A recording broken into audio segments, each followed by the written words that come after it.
Hey Pete, how you doing? Hey, Kyle, I'm doing good. How about you? Pretty good. Can I ask you a couple of questions? Ask away, buddy.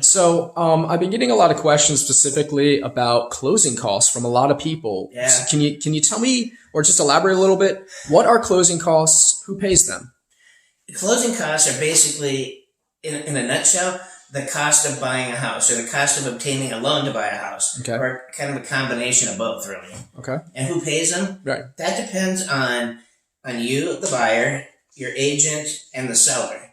But most of the time, everybody pays their own closing costs. So that means buyers pay theirs, sellers pay theirs, and that's it.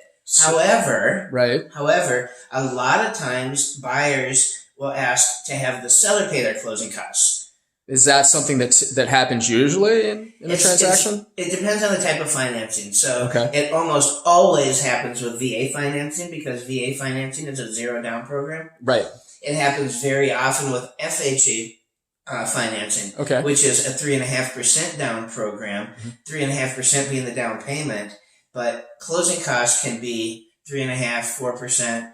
Depends on your lender. Is everyone always going to encounter closing costs? Yes. Well, no. Let me take that back. Okay. As long as you have a loan, you're going to have closing costs. Okay. So a cash buyer wouldn't. Cash buyer is going to have a few fees that are basically recording the deed and stuff, but there's not really closing costs per se. Got you. And why would a seller honestly want to pay my closing costs? To sell their house. To sell their house. Basically the bottom line. Okay. I mean, a lot of times, let's just say this, it's very common for, in the market, like spring market, or any time that there's a lot of buyers out there looking at the same properties. Right.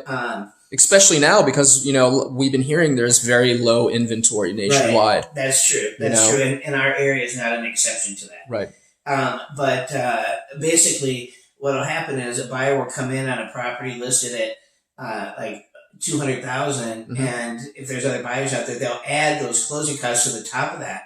So maybe they'll add $6,000 or $7,000 to the top to pay those closing costs. Okay. So basically, the owner then is getting more money for their house, and out of that money, they're paying the buyer's closing costs. Okay. So another way to look at it is that the buyer's financing those closing costs, but it's still a good way to get into it. It's a great way to get into a house. And these are something typically that, your agent that you're working with should know about and be able to walk you through these processes, right? Absolutely. In fact, I would say that your agent should know enough about that to be able to even recommend that for you. Okay. Your agent should know your status in terms of your mortgage, if you have a lot of cash or you don't have a lot of cash, right. That kind of thing. So they should be able to recommend that for you to allow you to have more cash when you get through the closing process. Perfect. All right, great. Well, hey, if anyone had any questions, can they reach out to you? Where can they find you? You can always reach out to me. Give me a call or text me at 813-514-5771,